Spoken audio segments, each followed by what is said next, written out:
All right, hello everyone. Welcome to Five Guys in the Bible. This is the opportunity for us to come. The will of fate is happening, and so we're going to prepare. But before we do that, or the will of predestination, we really haven't figured out. Like, was it foreknown what we're going to be talking about? I mean, we'll kind of. Okay.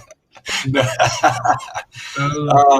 It's so funny. Okay, it's a Calvinistic joke. It's all right. But before we get started, I know. Before we get started, I'll lead us up in a prayer, and we'll go on from there. So, the Lord, at this time, we ask that you increase and we decrease, and Lord, we just ask that no matter what happens today, that our focus and everything just ends up back pointing towards you, Lord, back pointing towards the cross. And so with that, we ask that you open up hearts and minds to your word, and Jesus, bless this opportunity that we have come together so that we can discuss.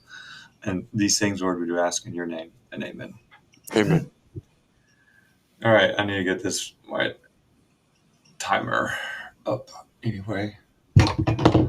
All right, so I got my phone right here. All right, so we have the will. Well, there is so much on there. Yes, and it keeps getting added. So let's go. So click the spin.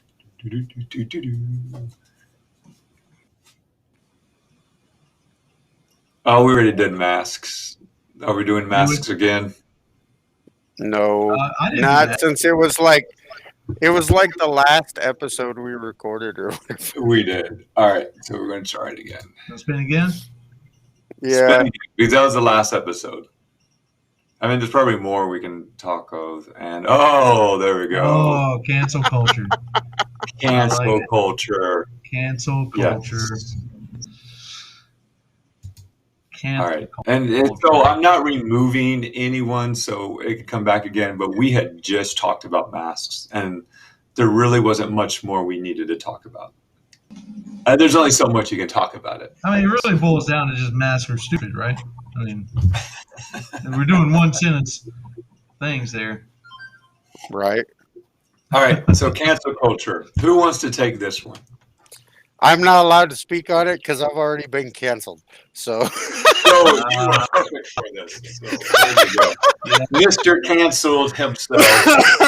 Yeah. I've never been canceled. I don't really, I don't even know if I know anybody, well, other than you, who has been canceled. So there you go. All right. So I guess we're talking about cancel culture, even though I would rather not, but the wheel has spoken. What's crazy is we're at this place in time in our country where if you don't agree with someone, you cancel them. That if you don't have an opinion that matches what the tech gods rule as the majority opinion, they will shut you down. And it's not a left or a right thing. Both sides are guilty of it. The right just calls them boycotts. The left, that's really what it started as. If there was an organization that did something that you didn't like, you would boycott them. You would boycott the advertisers of a program you didn't like. You would boycott the company. You wouldn't shop there. Now it is not just the boycott. Now it is you must be removed from a platform. I have been canceled. It started with Facebook jail. That if you said something that was deemed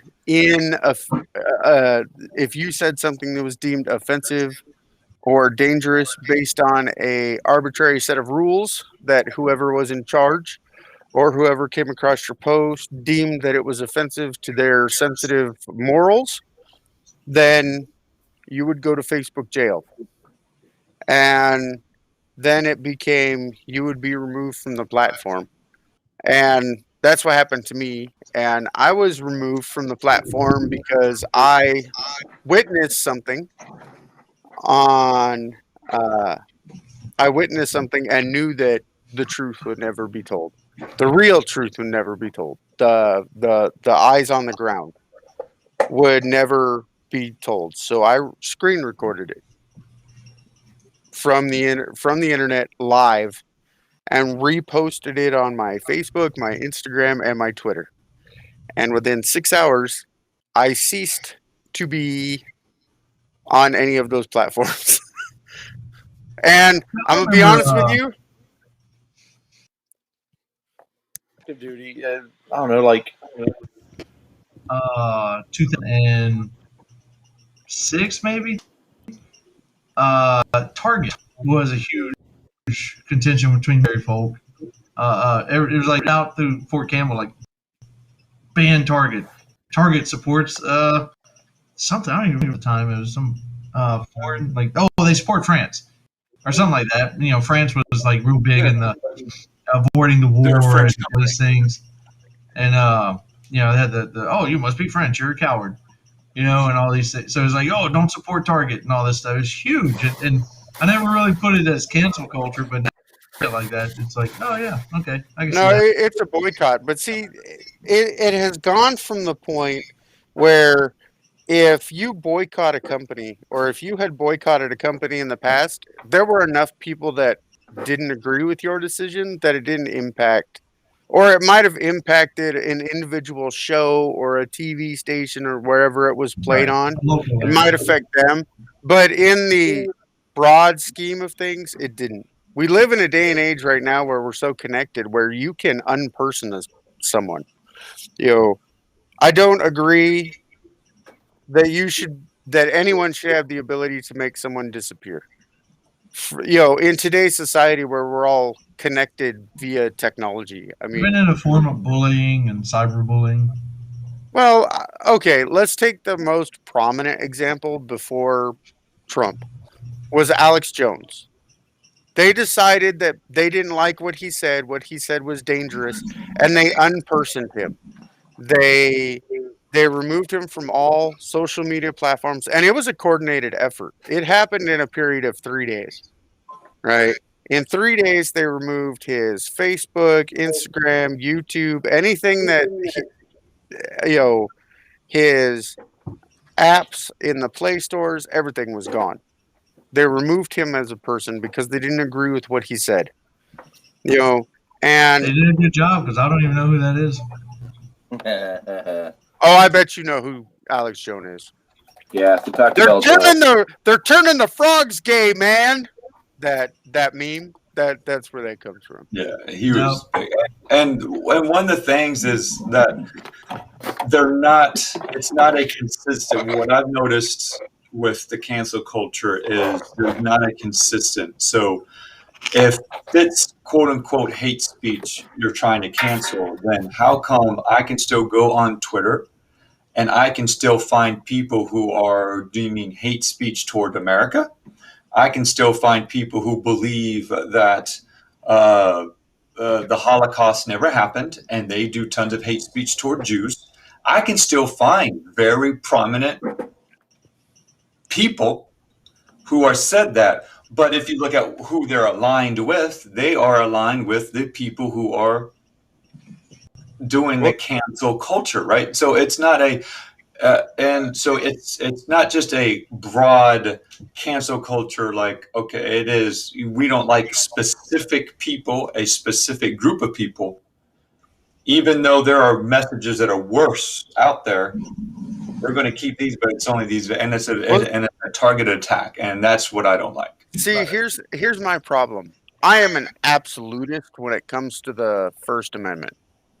The First Amendment, the protection of speech, was intended to protect the speech that you hated, to protect the speech that you considered vile, not for the speech that everyone agrees upon, not for the speech that the people in power says is allowed to be said.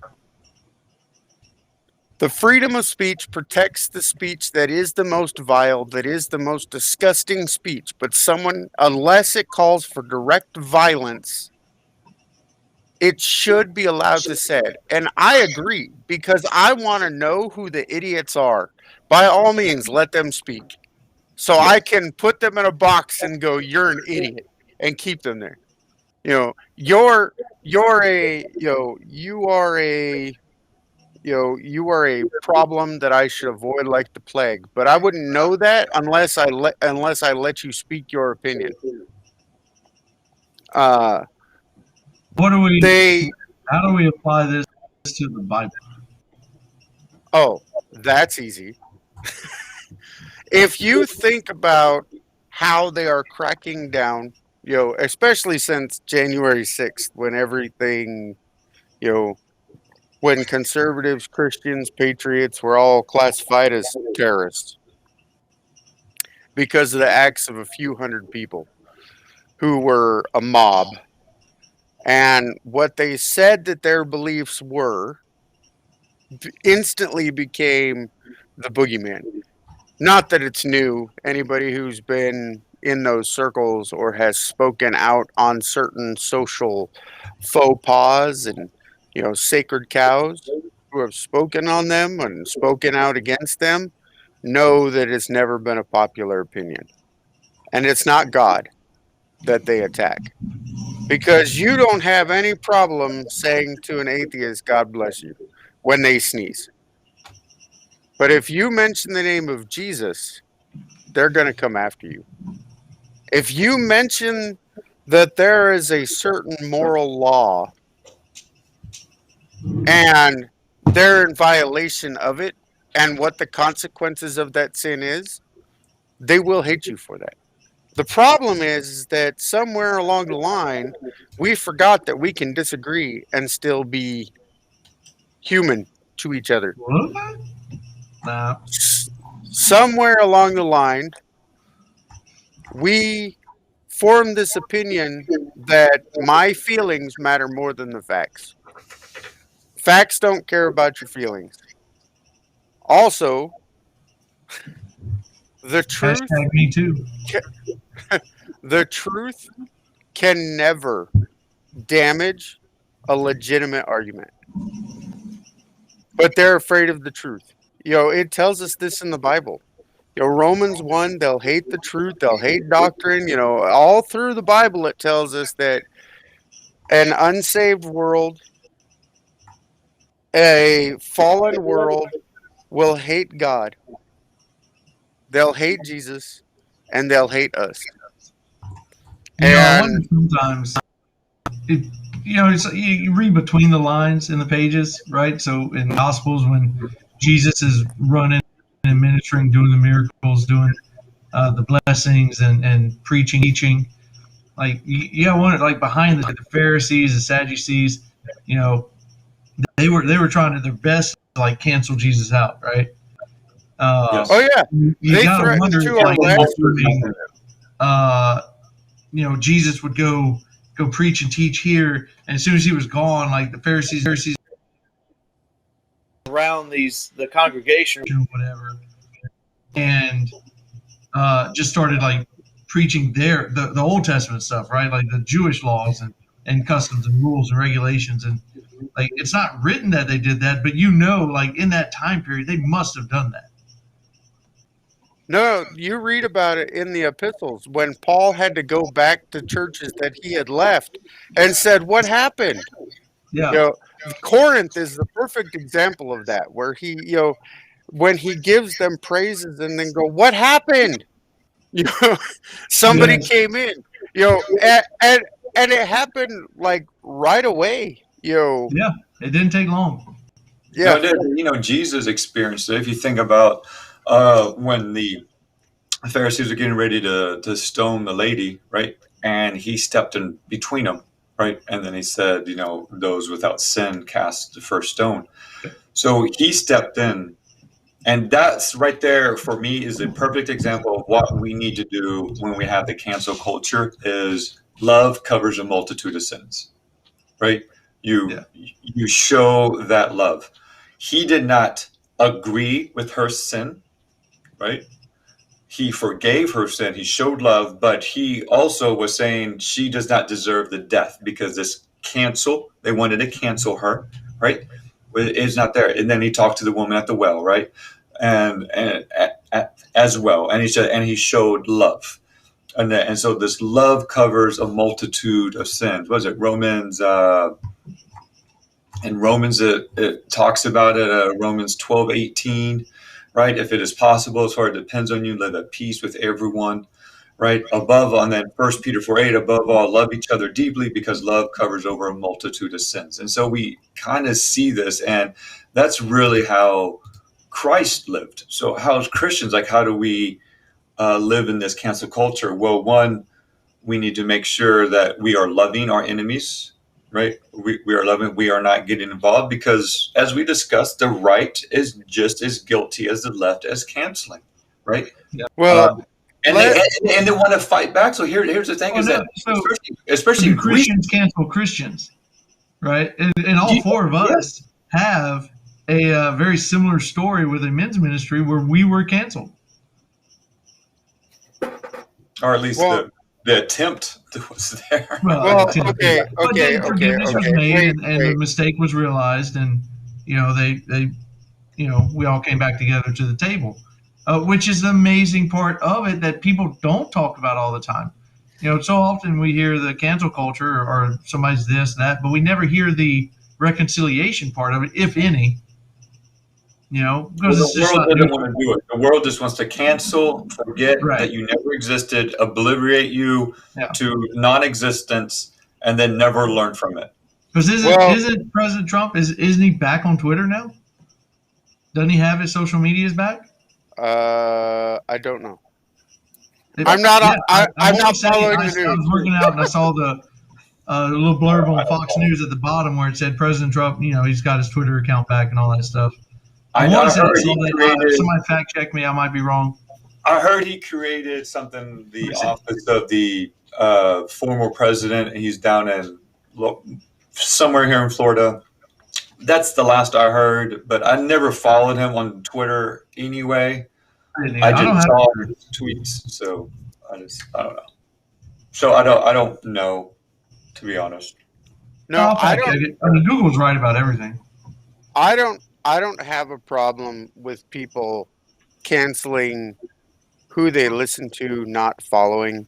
I'm, like I said, I'm a free speech absolutist.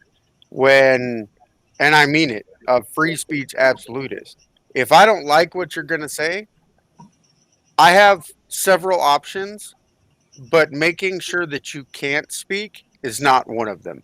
Yes. I can either turn it off, I can form an opinion to argue for my position, or I can ignore it. Canceling someone is a coward's way, and it's not acceptable, ever. Okay, so Twitter has allowed President Trump back on social media.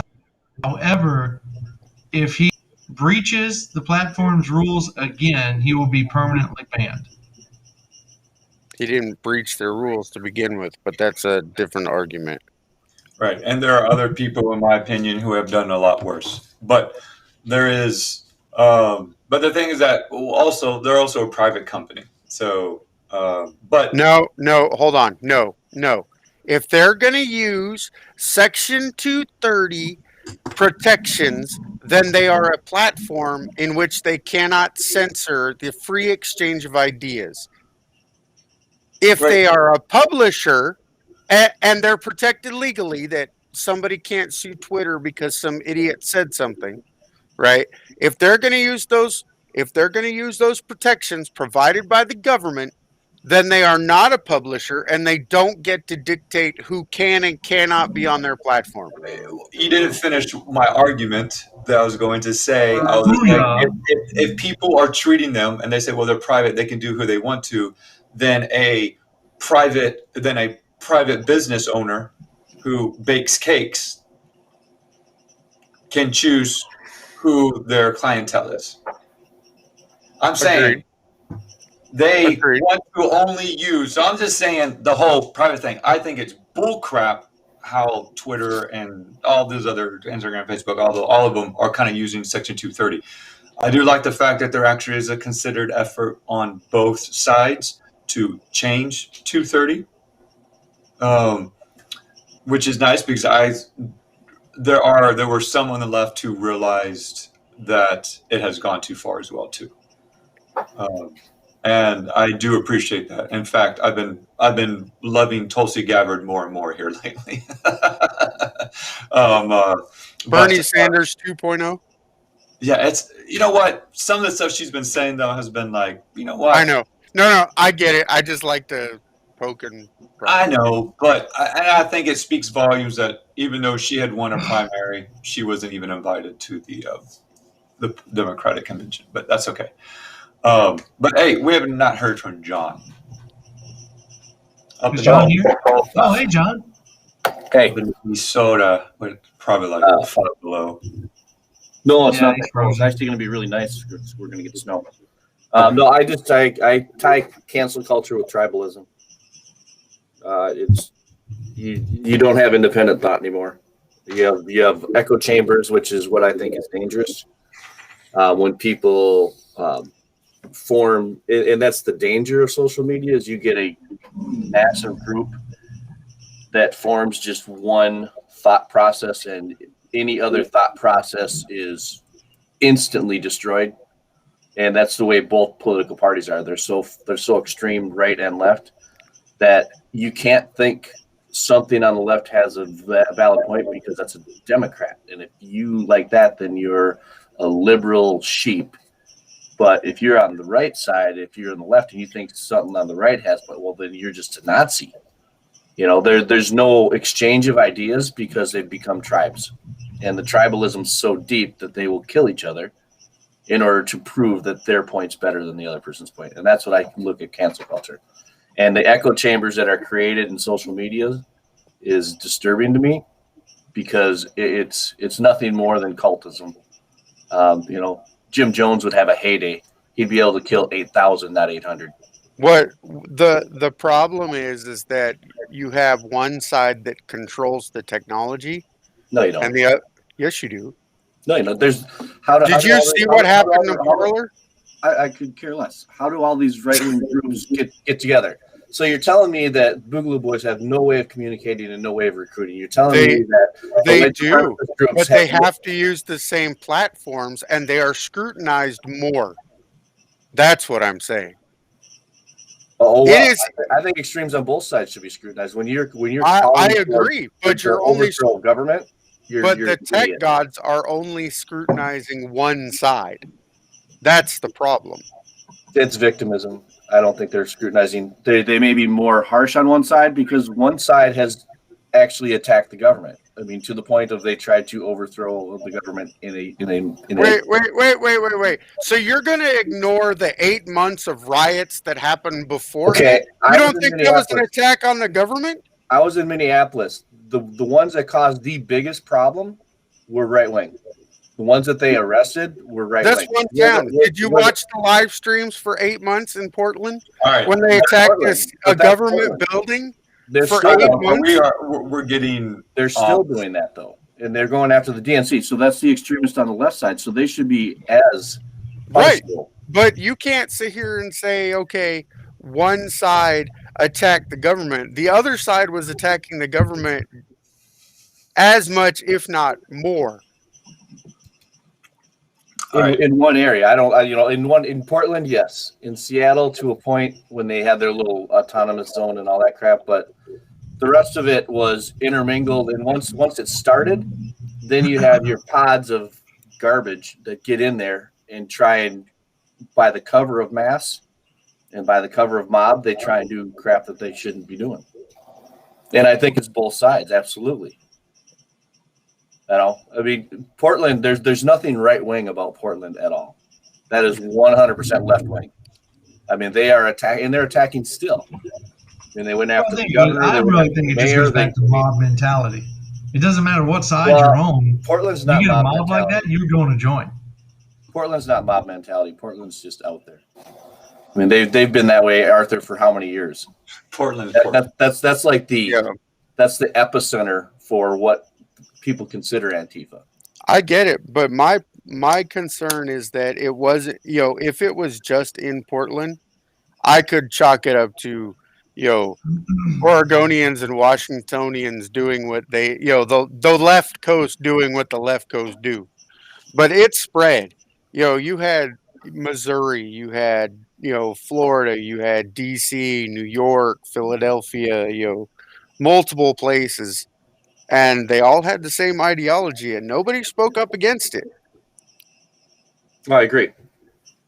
Yeah. And that's the same thing. That's the same thing where you get these echo chambers where that's all that they hear. So, right. Well, one of the things that I'm hearing, I'm kind of where I fall in where agreement some with Arthur is that so Parler got kicked off the Amazon Web Service and like all that stuff, and it had all these things because that was the right wing. But yet there was an actual website, and it's still hosted by Amazon Web Services, where Antifa was able to meet and Antifa was able to pinpoint and gather, and they actually had these things saying if the election does not go our way, we are going to meet here, here, here, here, here, here. And they had all these listing on where they were going to have attacks. And that website is still available. That website you can still go to. That website you can still do. Parler got removed. So there's no consistency. One was actually had it where you could go in and sign up for actual attacks, actual saying we're going to come here. And, and they were quoting all the leftist senators or congressmen that said that, we need to let the city burn. We need to burn down all these that they had been saying for the last years. Those were their quotes that was on there. Why was that not removed? I don't know. So that's what I'm saying. There's no consistency. But that's a website, and anybody can put a website up. Correct, but it was hosted. That can be. I mean, someone could put up a website right now saying the right wing is doing all this. So look at what look what the media is doing. But this was these attacks put on Twitter that was pushed through the masses saying this is where we're going to meet. The thing is that if you're going to remove one, and so Amazon had control of that, Amazon AWS, right? They removed Parler. Why not remove the other hate? If you're going to remove hate, then you need to remove hate. You can't remove one hate. You have to remove hate. If you're going to remove hate, you have to remove hate.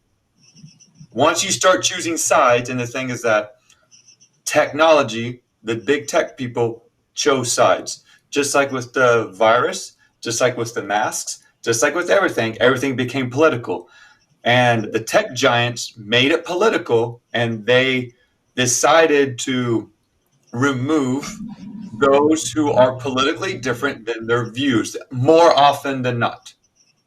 And that is my perception. That's how I see it that way. Right. And there is a difference between hate speech and speech that you hate. There is a difference between the two. Speech that I hate is speech you don't agree with, or speech that you vehemently disagree with.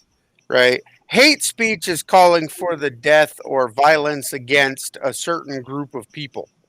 I think hate speech is a stupid term and it should be gone forever, just like hate crime legislation. You can never justify that you love somebody when you shoot them.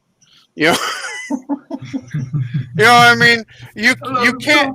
There's a song though. Bon Jovi's got shot through the heart, and you're too. Oh, the dad jokes. But no, I mean, I do not own the rights to that song, by the way.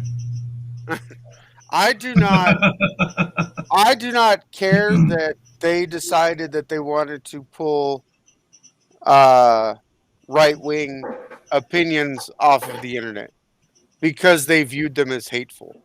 But if you're going to do that, then you need to be consistent all the way across the board. You need to go after, if you're going to go after congressmen like Ted Cruz and all of those people who stood for the Patriots and opposed the whatever, election garbage that happened, and you're going to go after them and accuse them of being Nazis, and you're going to accuse them of being haters and calling violence, then you need to go after the people on the other side who for months have said, like Maxine Waters back in 2017, said that you needed to harass the Trump supporters and chase them out of places a bit. You need to go after those people as well, because I didn't know that she said cabinet members, but yes. Yep, but okay, that's just one example. There are other examples in where they said, the protest shouldn't stop. Yeah, They that should was keep going. That was lady in Kamala Atlanta. Harris. That was Well, the Kamala lady in Harris. Atlanta too. She's like, I can't believe that we're not. What was it? Who's the gal in Atlanta? Stacey Abrams. Stacey Abrams. Yep, she had something also where she quoted that. Kamala Harris did.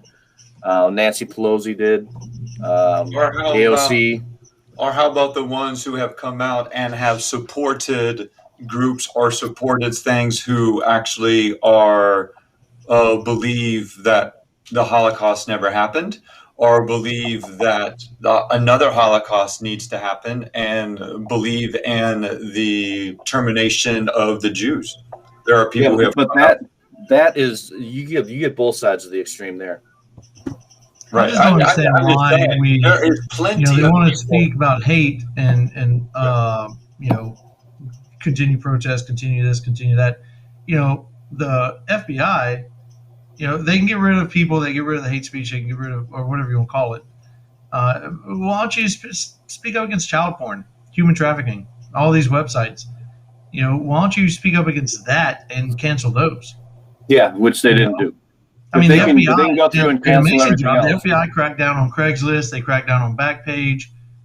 They cracked down on these websites where they were doing human trafficking, but it took them years. This industry did what the FBI took in years. They did it in 2 or 3 days. Well, so why not get rid of the websites that promote child porn and all these other hateful things? And who cares about a Trump supporter or a Biden supporter or a Kamala supporter? Get rid of the stuff that affects our morals. Well, that's not what the world wants to do right now. Well, here's the problem, and I'm going to read. The government gets money from porn industry, so I'm going to read you something that I came across that hit me to the core about when I got banned from all of those social media sites. I'm glad. We talk about in our Marco groups, some guy said that he had a problem with social media, how it can be addictive and you need that dopamine hit. Here, I'm going to read you a post that I came across that will talk about why we need to find a way to fix this. And I know it's not us that fixes it. It's God that fixes it, but why we need to be the examples, because this will hit you to the core. If this doesn't make you mad and understand how divided we really are, then we have a different conversation. So let me read this. And the name is blurred out, but I'm going to read it. The title of it is, I denied my Trump supporting father a proper burial. And it goes like this. My Trump supporting father died on October 18th, 2020. I was the estate executor, so I had him cremated against his wishes. I donated my 1/3 of the estate to Planned Parenthood.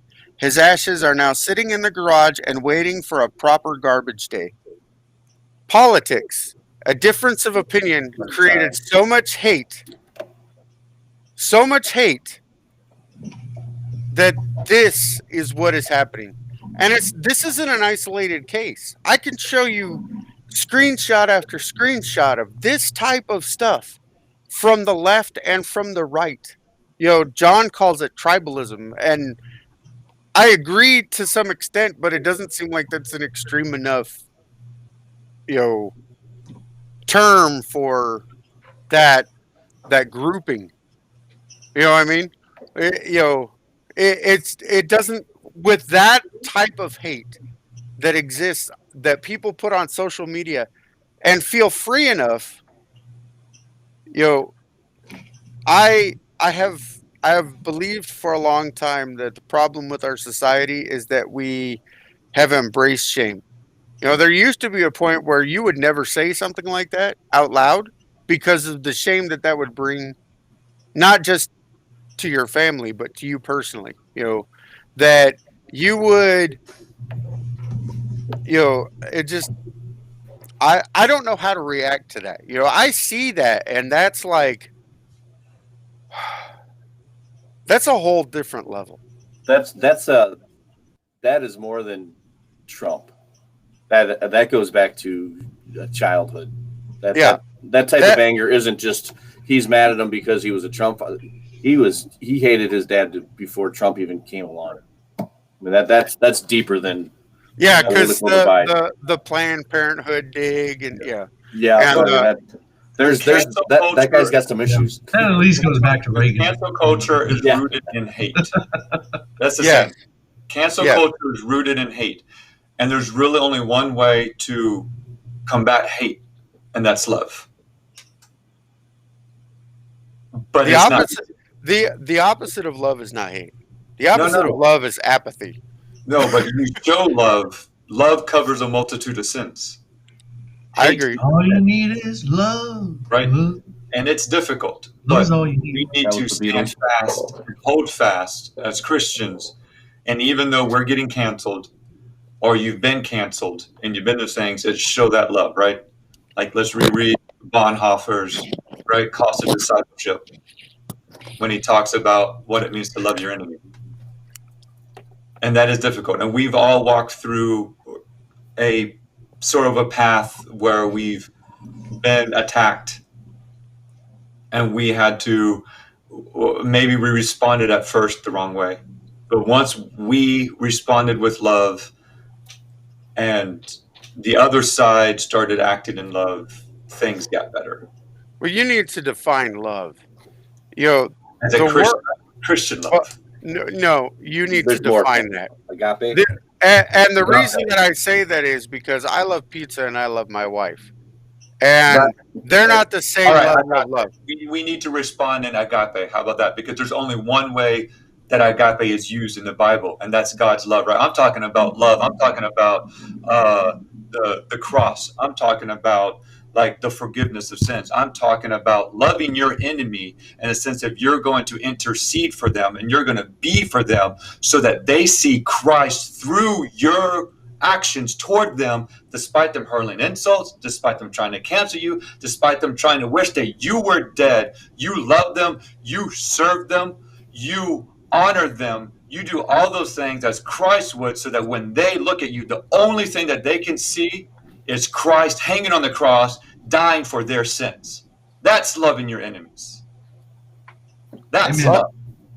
That's not the only loving your enemies.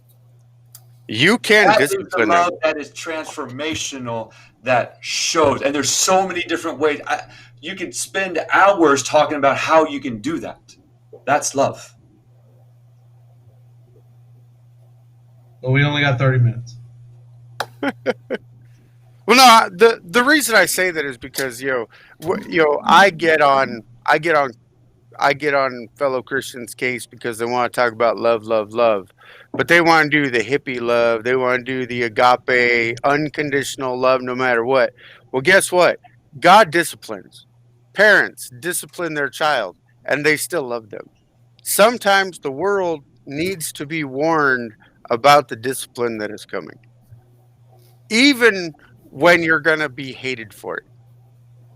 Correct. If I don't tell you that a truck is coming, but you can, and we actually have a topic about that, is that you can preach hell out of love, and then you can preach the exact same message and not have love, and no one's going to get it.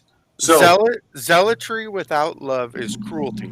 I understand. It's a hard thing. And the thing is that when I'm talking, when I just went through that thing, when I'm doing it, rather I'm trying to discipline, when I'm trying to do it, is because I want them to see Christ hanging on the, it's that they need to see that through my actions. They need to see that through however I'm loving them, however I am interceding for them. And when we do that to the culture and we do that to society, right, eventually, right, it doesn't matter how much I get hurt. I need to keep going forward. I need to keep going and showing that love, preaching God's word, preaching, right, love, the love that I know, the love that helped transform my life. And that's going to break the barrier eventually. It's going or to. not. We talked about predestination or not.